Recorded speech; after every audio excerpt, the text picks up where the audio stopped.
Olá, mais um GalataCast. Bem-vindos, e hoje eu tenho um convidado mais do que especial, é o Marcelo Falcão, da Falcão Print e da Menos Tinta. Ele vai contar um pouco pra gente como que ele conseguiu inovação no mercado. Cara, é mais do que centenário, né, Marcelo? Bem-vindo, saudações. Cara, eu que agradeço a oportunidade, pessoal da Galata, Guidaldo, brigadão pela oportunidade. Cara, um mercado mega tradicional, um mercado, na verdade, bem analógico, enfim, e não é fácil, na verdade, pegar um mercado tradicional e tentar deixar ele mais digital, mais tecnológico. Mas tem como, em qualquer outro negócio tradicional, dá para você tentar tirar o máximo das experiências que você tem e deixar ele, não digo só digital, mas que ele pelo menos acompanhe toda essa transformação digital de inovação que está acontecendo. Eu sou jornalista de formação, cara, várias vezes na redação de jornal lá enquanto eu sofria, porque, cara, ninguém merece trabalhar como jornalista de redação de jornal. Eu xingava o Gutenberg, então sempre que eu penso em gráfica eu falei, cara, isso é culpa do Gutenberg, velho. E é mais ou menos por aí, né? A tecnologia que se usava até os offsets lá nos anos 90, é a mesma tecnologia de 1800 e tralalá. Esse mercado começou a evoluir, vamos dizer em termos de evolução, o mercado de impressão começou a evoluir, na verdade, há pouco tempo, de uns 10 anos para cá, porque até 10, 15 anos atrás, e até hoje ainda existe offset, né? Mas começou uma grande inovação pela própria Epson, que adotou o sistema de tanque de tinta em suas impressoras. Então, hoje, a partir deste momento, aí veio o restante das outras empresas, copiando, na verdade, mas é um mercado que até pouco tempo atrás estava um mercado totalmente estagnado, totalmente analógico, tradicional, sem muita inovação. Marcelo, conta pra gente como é que você entrou nesse mercado, qual que é a sua história profissional, e aí a gente já vai chegar na Menos Tinta, que eu particularmente acho essa ideia magistral. Legal. A parte da Falcão Print foi o seguinte, isso há 15 anos atrás, estava desempregado e eu vi uma publicidade na televisão, era um dia à noite, não me lembro, eu vi uma publicidade, o cara estava vendendo uma máquina de encher cartucho, uma máquina que faz recarga de cartucho. E aí quando você vê essas publicidades, você sabe como é que é, né? Os caras contam só um pedacinho da história, mas não conta outra. Parecia ser fácil, eu vi na televisão, o cara pegava o cartuchinho, colocava dentro da máquina e 15, 20 segundos depois, o cartuchinho saía cheio de tinta e você entregava para o cliente e você tinha um lucro de 200%, 300%. O custo era algo em torno de R$1, R$1,50 e você podia fazer a recarga por R$20. Estava desempregado, eu olhei para a Vivian na época, que é a minha sócia até hoje, olhei para ela e falei assim, porra, vamos comprar essa máquina aí, né? Não tinha bosta de dinheiro nenhum. Não pode falar palavrão. Pode sim, pode sim. Cara, eu não tinha nada de dinheiro. Eu que não posso. Eu não tinha piroca nenhuma de dinheiro. Aí um olhou pro outro e falou, mas como é que nós vamos comprar essa porra dessa máquina? Né? E aí a mãe dela acreditou, né, na historinha que nós contamos para ela, falamos que nós ia ganhar dinheiro com isso aqui. Também a mãe dela, a verdade é que ela estava com o saco cheio de ajudar nós, e enfim, então acho que para ela até compensou, né? Ela emprestar o dinheiro para a gente comprar essa máquina. A gente foi lá, comprou a máquina, tudo. Eu não sei nem se eu devia contar essa história, porque eu não paguei ela até hoje. Mas paciência. Compramos a máquina e a gente começou a trabalhar com recarga de cartucho há 14 anos atrás, nesse formato. Né? Claro que a história da máquina não é bem essa. Na televisão só contava um pedacinho, mas você tinha que ter todo um procedimento para colocar a máquina lá antes, e tinha vários modelos de cartucho e tudo mais. Então, a minha entrada no mercado de impressão se teve pela necessidade de empreender, e porque eu não tinha... quando você está desempregado, você não... É complicado, você se Fica sente... menos seletivo, Menos né? seletivo, um pouco mais inferiorizado, enfim. E aí eu entrei nesse mercado depois que eu vi uma publicidade de uma máquina. Eu lembro dessa máquina aí, cara, foi na mesma época que lançaram aquela máquina de fazer chinelo. E a conversa era a mesma, você tem um custo de 50 centavos e vende a R$2. Cara, e o quanto de chinelo você perde para acertar um chinelo? Putz, cara, esse é o problema. E aí é o seguinte, cara, e outra, eu descobri depois, a gente vai descobrindo aos poucos, né, que o cartucho, dentro do cartucho, a tinta vai dentro do cartucho numa espuminha que tem lá dentro. Cara, essa espuminha só cabe 2 ml de tinta. Cara, 2 ml. E esse cartucho, só para você ter uma ideia, lá dentro, se você tirar essa espuma e colocar uma espuma maior, que cabe até 26 ml de tinta. Puta, olha a sacanagem dos fabricantes. O bagulho cabe 26 ml e os caras fazem uma espuminha para caber só 2 ml. Cara, e foi aí que a gente começou também a achar isso, não se conformar com esse tipo de mercado, né? E a gente, olha que engraçado, há 14 anos atrás a gente começou a inovar. O mercado, olha, inovação tem... Não precisa da tecnologia. Às vezes nem precisa de tecnologia. É legal se vier junto. Mas os outros perguntam, como inova?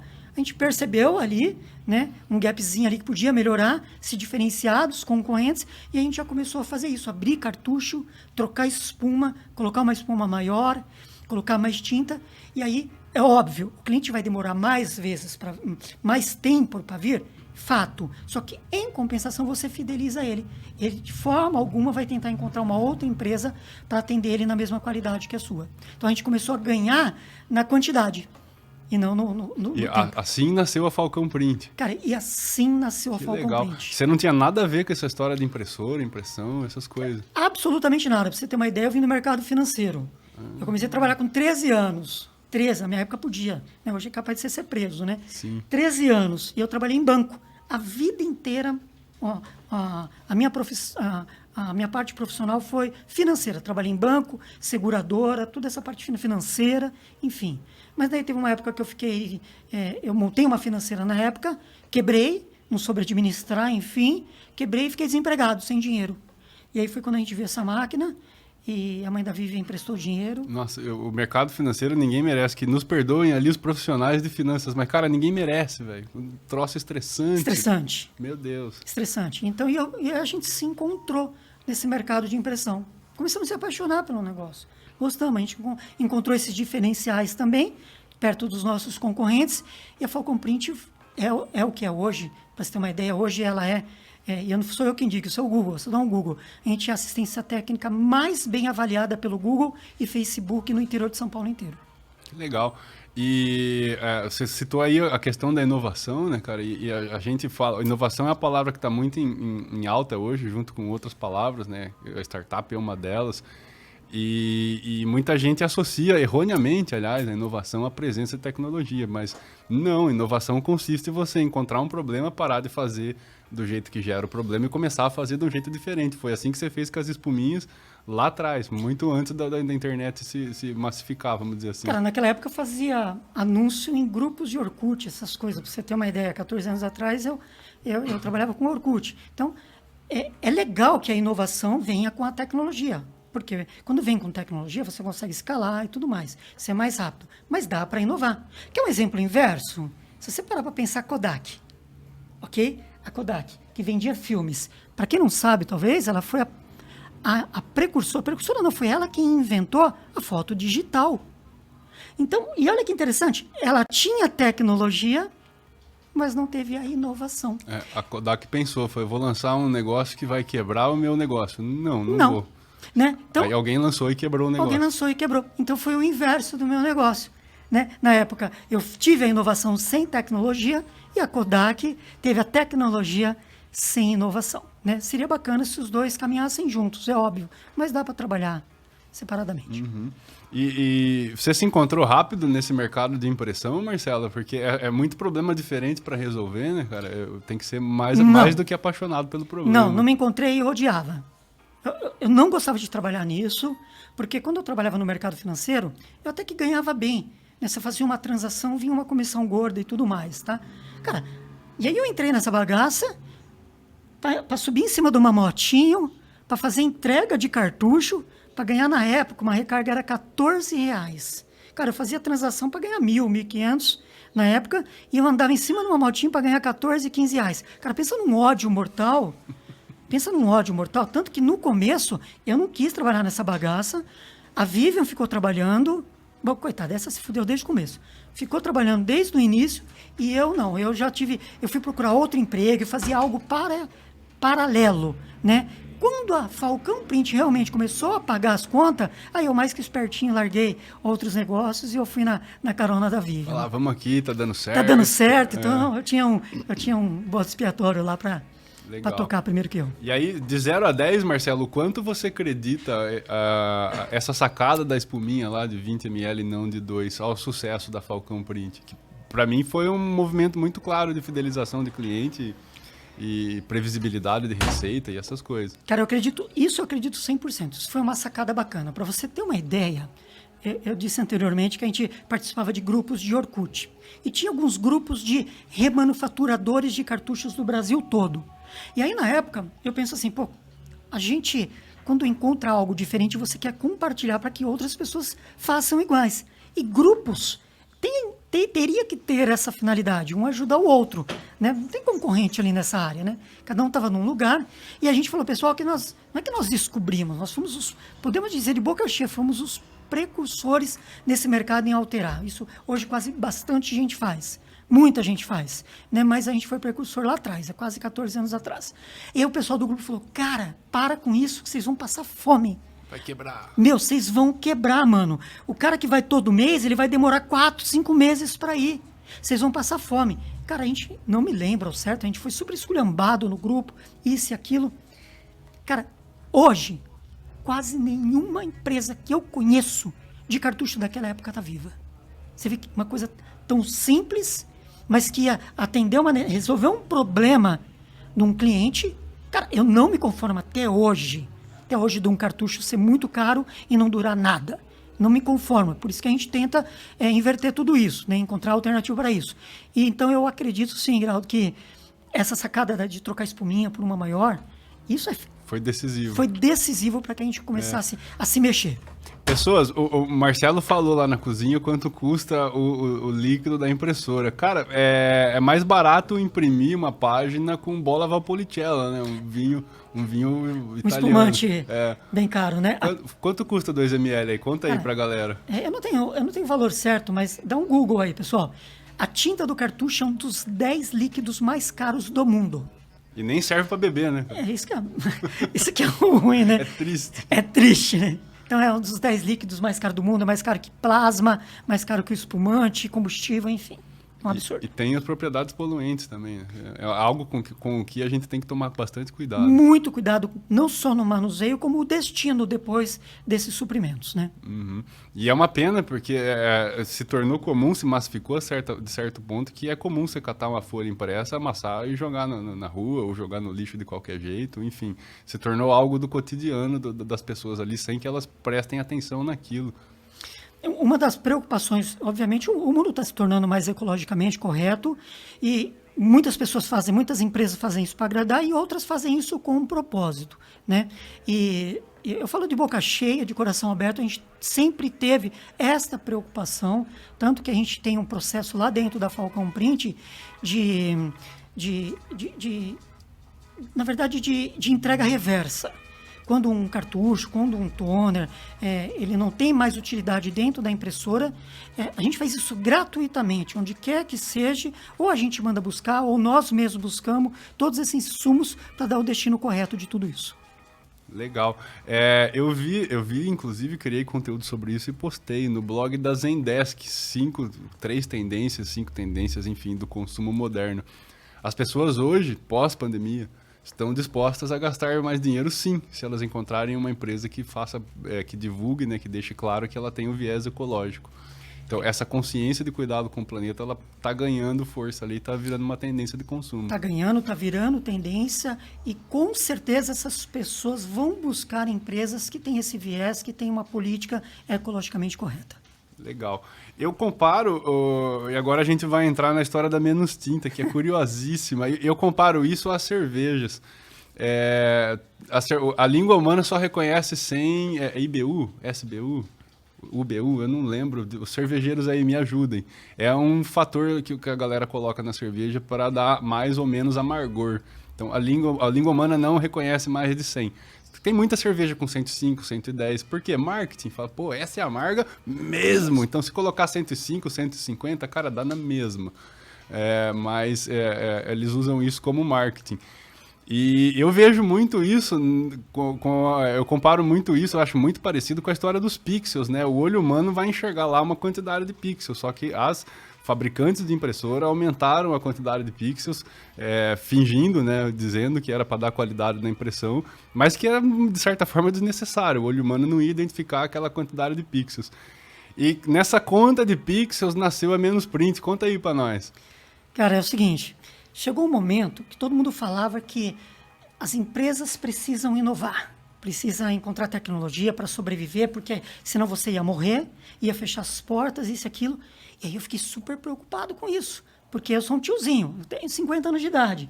Minha formação é no mercado tradicional, sou aquele cara barriga de balcão, né? E para mim, cara, o que é inovar? O que é inovação? Eu não sei programar uma porra de uma única linha. Aí eu cheguei para minha sócia e falei assim, cara, você tá ouvindo esse barulho aí que tem que se inovar, porque senão nós vamos fechar as portas, a gente vai ficar para trás. E aí, cara, na hora, o que veio para mim inovação era montar um site. Era estar nas redes sociais. Falei, pronto. Então, você digitalizar o teu negócio, estar nas redes sociais, vamos montar um site, vender tinta, vender toner, isso e aquilo, vamos inovar. Né? Para mim, inovação era isso. Né? E aí, o pessoal muito fala de Menos Tinta, que é um software, coisa de tecnologia, para um cara que não é programador. Cara, eu não sou programador. Mas aí eu comecei a entender a fundo. O interessante de eu ter tido a Falcão Print é que elas, durante todo esse período, ela serviu como aprendizado. Né? E essa é a dica que eu dou para todas as pessoas quando estão num determinado ramo. Sinta o que o teu cliente está querendo dizer, que às vezes você não percebe. E o que eu percebi é que todo mundo ia no meu balcão, quando eu queria comprar cartucho, fazer recarga, enfim, essas coisas, e falava, cara, cartucho não dura nada. Fui ali numa empresa, quase que eu falo, não, fui numa empresa comprar cartucho e toner, já acabou. E aquilo foi entrando na cabeça da gente, e por mais que eu tivesse aumentado a capacidade lá das espuminhas, né, eu estava agradando o pessoal, ainda eu não me conformava. Eu não me conformava. Foi onde eu e minha sócia começamos a estudar como é que funciona uma impressão. E aí, cara, eu não queria entrar muito na parte técnica, mas olha que interessante. Cara, a tela do computador vê pixels quadrados. A impressora vê pixels redondos. A impressora do Gutenberg também. Também, do Gutenberg também. Quando você manda uma impressão, há uma sobreposição de pixels. Pixels em cima de pixels, ok? Então, eu falei, opa, se há uma sobreposição, tá indo pixels a mais aí nessa historinha.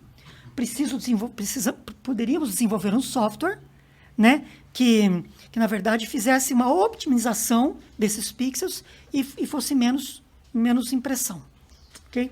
Falei, legal, só que para fazer isso precisa de tecnologia, precisa, né? E a Vivian falou assim para mim, como é que a gente vai fazer isso? Falei, cara, então a gente vamos achar um programador aí para fazer essa bagaça. Então é o seguinte, antes de eu entrar nessa parte de como eu encontrei meu sócio, a Menos Tinta surgiu, na verdade, da necessidade não minha, mas dos clientes que iam na minha loja, né, e reclamava que cartucho custa caro e dura muito pouco, e que jeito que ele ia conseguir imprimir mais vezes com aquela recarga que eu fazia ou com a tinta.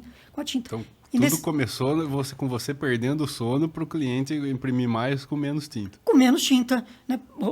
Depois eu entro nos detalhes do software, mas para você ter uma ideia, Menos Tinta, o software hoje, ele faz com que um cartucho ou um toner dure até 4 vezes mais dentro da impressora. Então, se o cara usava 10 cartuchos num ano, utilizando o software Menos Tinta, ele vai usar. Os fabricantes de toner devem amar você, hein? Depois eu passo um banho de sal grosso aí para proteção. Tomara que sim, né? Na verdade, o mundo da tecnologia, as startups, essas coisas, elas vêm para... como a gente estava conversando ali na cozinha, ela vem, de certa forma, para dar uma sacudida nos grandes, né? Para acabar com essa hegemonia, né? Ainda bem que tem alguém que sabe falar as palavras certas aqui. Então, vem para acabar com isso. Eu não estou preocupado tanto com os fabricantes, estou cagando e andando com o pessoal. Eu estou mais preocupado com o cliente, com o consumidor, para que ele possa imprimir mais, né? Se isso tiver que mudar alguma coisa lá nos fabricantes, está ótimo para mim. Isso, até porque a gente não vê, infelizmente, a gente não vê num horizonte próximo aí o mundo banindo a utilização de papel. Tem até um programa, cara, não vou citar o nome da figura, né, o governador João Dória, tem um programa do governador João Dória, chama São Paulo com Menos Papel, que aumentou o uso de papel para implementar esse programa São Paulo Menos Papel. Cara, sensacional! E a gente não vê as pessoas parando de precisar de impressão, né? Sabe, existe uma comparação que é bastante pertinente as pessoas entenderem. Durante muito tempo, eu ouço isso há 10 anos, que o papel vai acabar. Cara, é fato que hoje em dia a gente recebe cobrança, boleto, essas coisas por SMS. Então, O que está acabando, pessoal, na verdade, é aquela entrega das cartas nas correspondências, as duplicatas, né, os boletos. Isso realmente tem diminuído. A parte burocrática. Isso tem diminuído bastante. Cara, mas dentro de uma empresa, dentro de uma organização, cara, eu estou falando isso porque eu tenho loja de... Cara, não tenho visto diminuir nada disso. Eu tenho visto diminuir menos carteiro para entregar aqueles boletos, aquelas coisas, tudo mais. Mas no dia a dia, não vejo diminuir. Isso, o uso caseiro continua, o uso burocrático continua. Apesar de todos os esforços. Sim, enfim, continua. A gente não vê o mundo num esforço eficaz para reduzir, de fato, a utilização de papel e de impressão. De forma alguma. Então, esse meteoro que você jogou aí no mercado de impressão foi bem mais do que bem-vindo. Tomara que, pelo menos, além de, na verdade, ajudar os clientes a economizarem, que abra precedente também para que as grandes corporações entendam que o mundo está mudando e, na verdade, a gente precisa democratizar algumas coisas. E nós estamos vivendo no mundo da democratização. Se você parar para pensar, né? O Airbnb veio para democratizar as estadias, o Uber veio para democratizar as pessoas poderem se locomover de lá para cá, enfim. Então, tudo está sendo... Os bancos, as novas fintechs vieram para democratizar, para que pessoas pudessem ter acesso a serviços financeiros. Então, nós estamos na era da democratização. Certo. Antes de falar de como você conheceu o seu sócio, essa história está prometendo, eu quero fazer uma observação aqui, cara, que para que os clientes pudessem imprimir mais com o mesmo toner, você aprendeu sobre startups, sobre fintechs, sobre pixelagem, tanto impressa quanto digital, programação. O que mais, cara? Cara, resiliência, porque uma das coisas... Eu vou falar por mim, porque eu gosto muito de falar daquilo que eu vivo. Né? Porque hoje em dia você vê muito empreendedor de palco e tudo mais, mas eu gosto de falar daquilo que eu vivenciei. E a minha maior dificuldade foi na adaptação, para quem vem do mercado tradicional, se adaptar a esses novos negócios. Principalmente a modelagem de negócios de startups, né, ferramentas, plataformas. Cara, eu sofri demais, então acho que de tudo isso que você falou, uma resiliência aí, alguma coisa assim. O principal ingrediente foi a resiliência. Depois o inconformismo. Inconformismo. Você parar para pensar assim, caraca, tudo que eu aprendi até hoje não serve para não nada. vai servir para porra nenhuma, para bosta nenhuma, e eu vou ter que reaprender. E outra, você já viu um velho reaprender, mano? Você põe um molecada, eu tenho filha, tá? Tenho uma filha de 23, outra de 13, outra de 10. Você põe ela aqui do meu lado, cara, 2, 3 minutos que ela pega alguma coisa para fazer, cara, rola. Cara, agora a poupa entrar na minha cabeça, cara, é 1 hora, 2 horas, 10 dias, 30 dias. Então, cara, é difícil para quem tá na... Já que você fez essa observação, eu preciso revelar um fato aqui. O GalataCast está disponível no canal da Galata no YouTube, tá? Façam ali as inscrições, ativem o sininho, enfim, toda aquela lenga-lenga que você viu a galera falar. E tem muito da parte técnica de bastidor do GalataCast no YouTube que tem a ajuda da Alice, minha filha de 10 anos. Manja muito de YouTube, cara, muito mais do que eu. YouTube é uma rede social, eu sou um especialista em redes sociais. Pensa. Mas, cara, e para colocar o videozinho de destaque? Ai, pai, é só fazer isso, ó, clica aqui, entra ali, clica ali. Eu não ia achar nunca, mano. A minha filha, não é que é a minha filha, na verdade, é esta geração. Já nasce na programação, cara, parece. Os pais gostam de falar, nossa, minha filha é fundidona, ela que faz... Não. São todos os filhos, na verdade. Essa geração é incrível. Minha filha de 10 anos essa semana estava mexendo no... 10 anos. Estava mexendo no Canva, fazendo toda a arte dos papeizinhos que ela tinha que imprimir para colocar junto com bombom para levar para o dia dos professores, né? Aliás, parabéns a todos os professores aí. Para levar para a escola. Cara, 10 anos. Ela entra no Canva, ela edita. E é uma pena, porque se eu tivesse com o material que ela imprimiu, cara, quase que profissional, velho. Então, é a molecada de hoje, não é só minha filha, é essa geração. E começa pela iniciativa, né? Eu demorei 6 anos para começar a usar o Canva, porque eu sabia a porcaria do Photoshop, do InDesign, do CorelDRAW. Não preciso de Canva. E aí chegou uma hora que deu pau em tudo, falei, cara, vou usar esse Canva aqui para de step.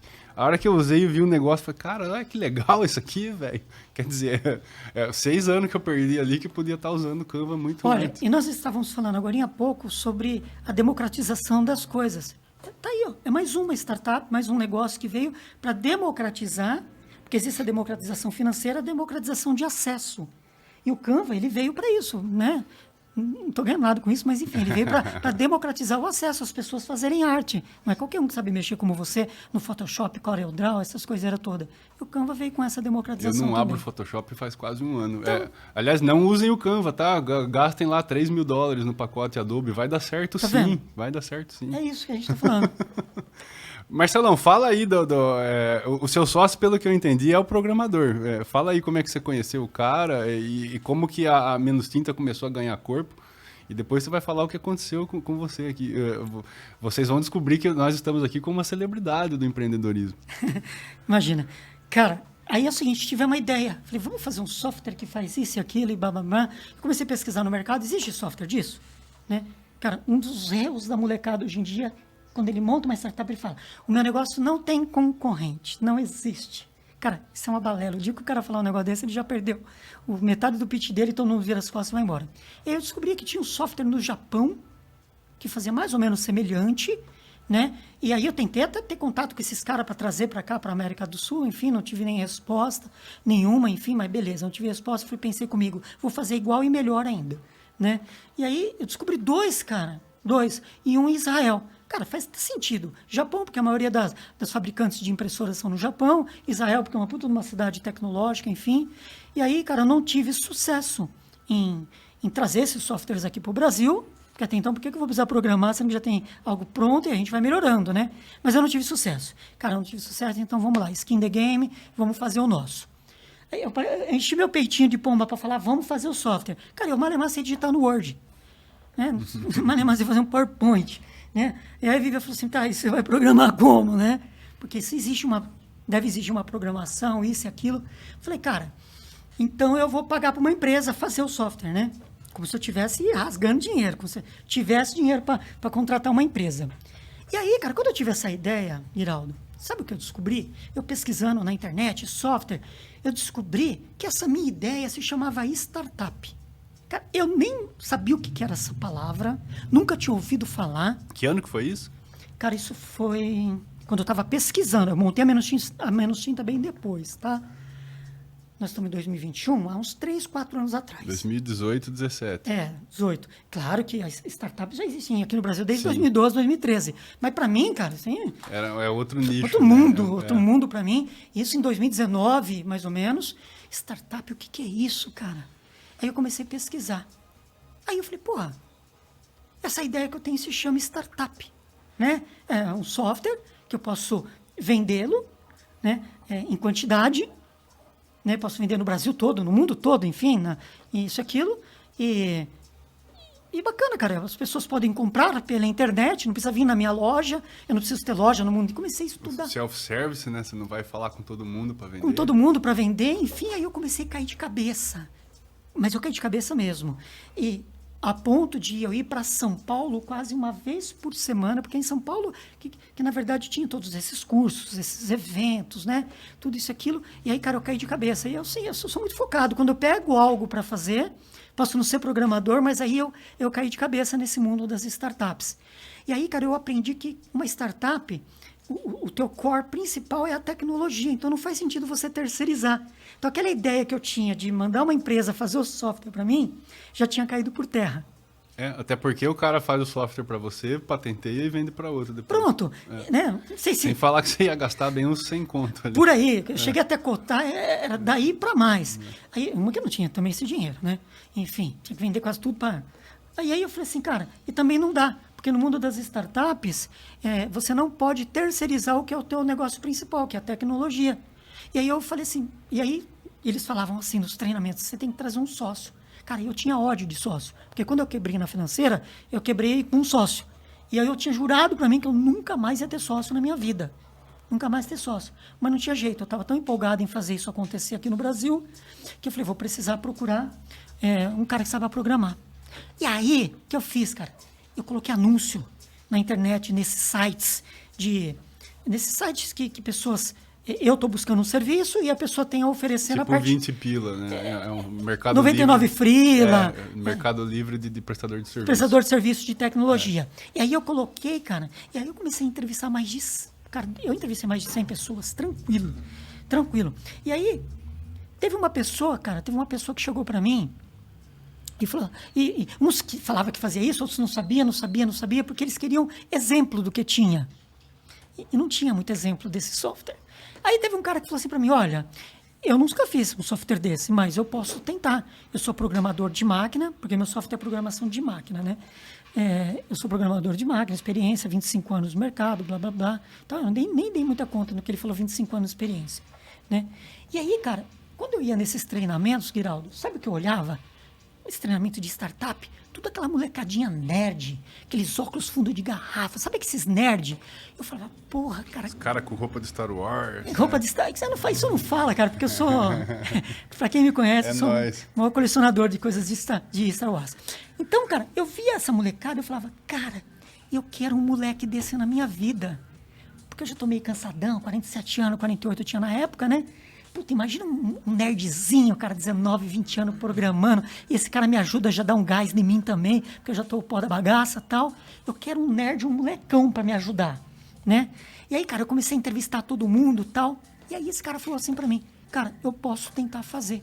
Você não precisa me pagar nada, se eu conseguir fazer, a gente se torna sócio. Cara, na hora que falou aquilo, cara, cara, é um cara desse que eu preciso.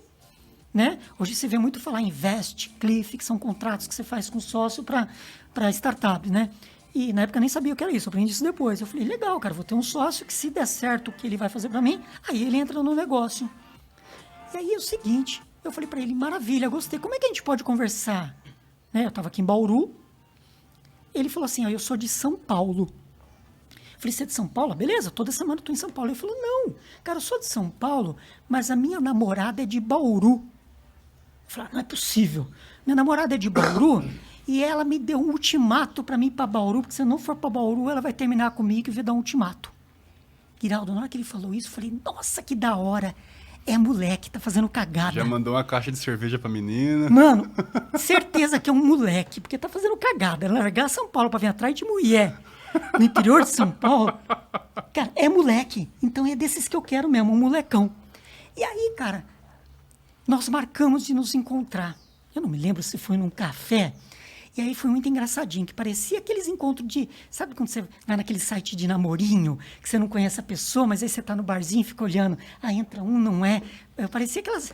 Esperando um namoradinho ali no café, né, cara? E aí entrava um moleque e falava, não é, ele não veio. Porque eu falei, eu tô com camisa tal, isso, aquilo, eu tô sentado aqui, tal. Aí entrava outro, não é. Aí entrava outro, não é. Todos aqueles molecadas que entrava, eu tava achando que era e não era. Daqui a pouco, Guiraldo, veio um velho na minha direção, careca, um senhorzinho. Aí ele falou assim, você é o Marcelo? Eu olhei com uma cara de desgosto para ele. Falei, não é, moleque. Puta, cara, eu sou o Marcelo. Ele falou, oi, muito prazer, eu sou o Anselmo. Falei, dentro de mim, eu falei, puta merda, velho. Que merda, o cara é mais velho que eu, careca. Não que eu também tô ficando, enfim, né? E todo aquele desejo meu caiu por terra, velho. Falei, puta que eu parei. Mas, cara, para pra pensar, cara. Não, você que tá aí, cara, raciocina comigo. Olha a minha inocência. Que moleque que chama Anselmo. Não, mano. Não, cara, eu sou um cara autorresponsável, cara. A cagada é minha. Como é que eu pude acreditar que um jovem que eu queria chamava Anselmo, filho? Aí, enfim, cara, é tudo verdade essas coisas. A gente começou a bater um papo ali e a gente se encontrou, né? Esse matchzinho aí deu um namoro e se tornou um casamento até hoje. Ele entendeu do que a gente precisava, porque vai além de programação. Tem um propósito por trás disso, tem a democratização das coisas. E ele ficou em Bauru. Cara, ele ficou em Bauru, que Zé Ruela. Ele ficou em Bauru. Pra quem é velho faz sentido isso, cara. Não, ficou. São Paulo deve cansar, não, né? Mas era o que ele falava. Sabe que papo de velho mesmo, mano. Não, eu preciso desacelerar. Sabe que esses papos de velho? Preciso desacelerar, o interior é mais tranquilo, qualidade de vida. Uma ova que é qualidade de vida, cara. Porque você vai para São Paulo, você tem um milhão de coisas da hora para fazer lá em São Paulo. A mesma correria em São Paulo é Bauru, a diferença é que as pessoas atiram menos em você. Vendo só isso.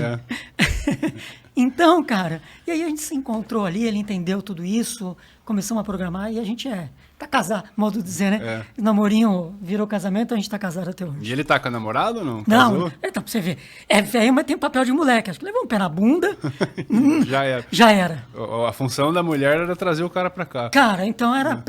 sabe as coisas que não são É destinado. Destinado, isso é a palavra aí.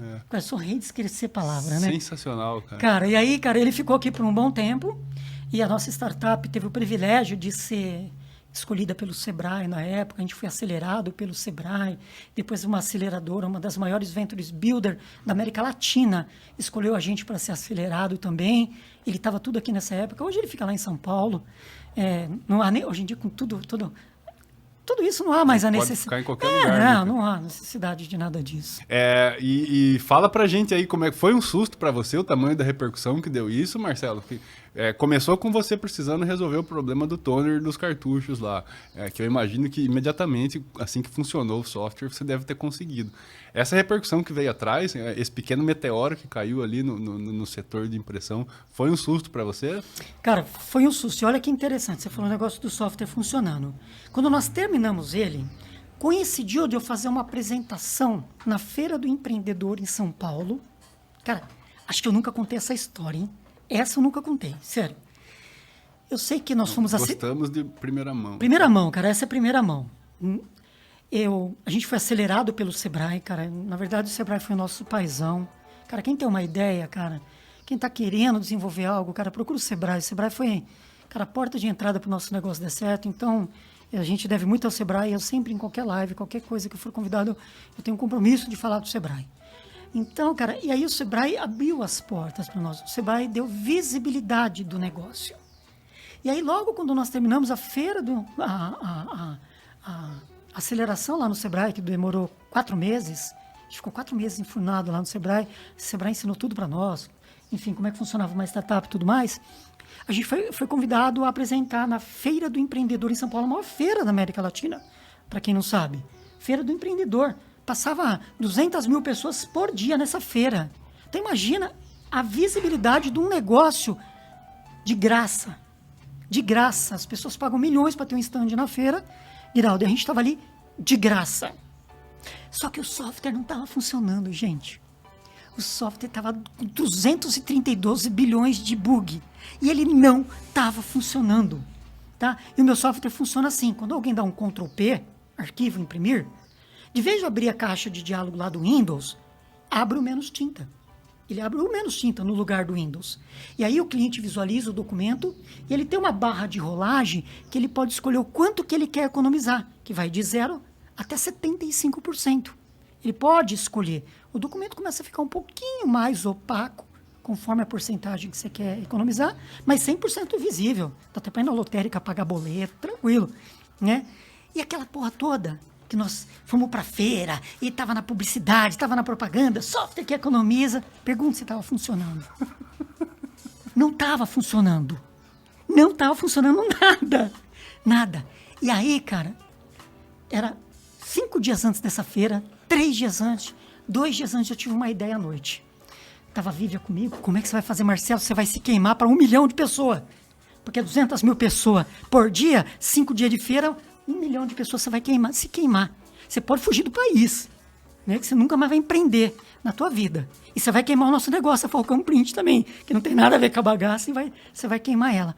Falei, vou dar um jeito. Chamei o Anselmo estava aqui em Bauru ainda. Falei, Anselmo, presta atenção, o que você vai fazer? Você é programador, não é, miserável? É. Então, pelo menos isso você vai ter que fazer funcionar. Nós vamos...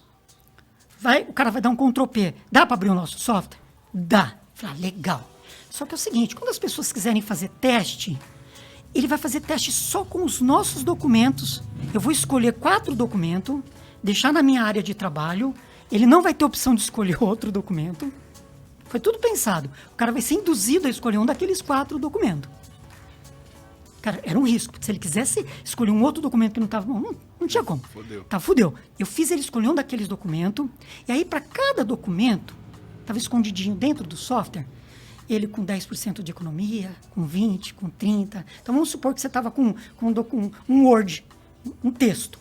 Eu já deixei pronto 10 textos desse pronto, com 10%, com 20%, com 30%, com 40% e com 75%. Quando o cara escolhia ali no software, eu quero imprimir com 20%. O software só buscava esse documento com 20% e mandava para a impressora. O software não estava funcionando nada. Nada. Você fez funcionar uma máscara do que seria era o resultado. Máscara. Isso, era uma máscara. Cara, fomos pra feira do Cara, empreendedor. ainda bem que você não é programador, velho. Você ia acabar com o mundo se você fosse. Aí pensamos nisso, eu deixei só 4 documentos na área de trabalho. Aí as pessoas iam lá no nosso stand e falavam assim, como é que funciona? Falei, pode escolher qualquer um documento que está na área de trabalho. Todos eles, tá, posso? Aí o cara escolhia, colocava lá 70%, como é que é? A impressoria imprimia. Nossa, 70% assim, tudo isso aqui. O software não funcionava, Guiraldo. Ele foi funcionar 2, 3 meses depois. Mas aí todo mundo gostou. E aí, meu amigo, aquilo, de certa forma, viralizou. A Feira do Empreendedor cumpriu o propósito, que era divulgar a ideia, né? Divulgar a ideia. Se funcionava era uma outra história. Ninguém falou pra nós que tinha que funcionar. E aí, depois, fala isso, depois você virou figurinha ali das entrevistas, né, do empreendedorismo. Pois é, cara. Aí que tonto, depois de velho eu comecei a ter vaidade. E aí é o seguinte, o pessoal começou a gostar dessa ideia, né? E aí eu recebi convite, cara, era muito legal, né? Hoje a gente vai ficando mais experiente, a gente entende que tem outros propósitos, mas, cara, eu fui chamado para pequenas empresas, grandes negócios, fui chamado para Globo News, fui chamado para dar entrevista em vários canais sobre essa parte de inovação, né? Sair em revista e tudo mais. E aí, cara, eu achava o máximo. Chegava aqui em Bauru, toda semana tinha alguma coisa assim para você ou escrever ou apresentar. Eu me lembro que eu acho que eu fui em todas as universidades aqui de Bauru e do interior para falar sobre inovação e disrupção. Foi uma época muito gostosa. Eu aprendi e desaprendi muito com isso também. Legal. Eu conheci você, acho que na Pequenas Empresas Grandes Negócios. Que eu vi e falei, porra, finalmente alguém trouxe alguma coisa para gastar menos tinta, né? Aí eu abri a matéria e falei, é de Bauru. É de Bauru, miserável. Olha só. Olha esse narigudo. E eu sempre falo pra galera, o interior tem muitas ideias interessantes, cara. Na minha cidade natal lá, tem um camarada que inventou um caminhão que anda sem motorista. Um caminhão de corta cana, colhe cana, sei lá o que faz aquela desgraça lá, sem motorista, via satélite. E olha que interessante, há 3 anos não, mas hoje Bauru está se tornando um polo de inovação. Hoje já tem várias fomentações de negócio que faz com que os jovens, qualquer pessoa que tenha uma ideia, possa procurar aqui em Bauru. Né? Então, tem aceleradora, tem empresa de venture builder de investimento. Né? Então, Bauru hoje está se colocando aí como umas empresas polo na parte de inovação. Antes, na minha época, não. Eu tinha que ir para São Paulo para aprender Quando tudo você isso. estava contando a história, eu imaginei mesmo. Se fosse hoje, você não ia precisar, você ia estar Não. ali. Hoje está uma maravilha. Posso dizer que está uma maravilha. Tem muito que crescer ainda, obviamente. Evoluir, mas está bem diferente de quando eu comecei. Legal. Marcelo Falcão, espero que tenha sido tão divertido para você quanto foi para a gente.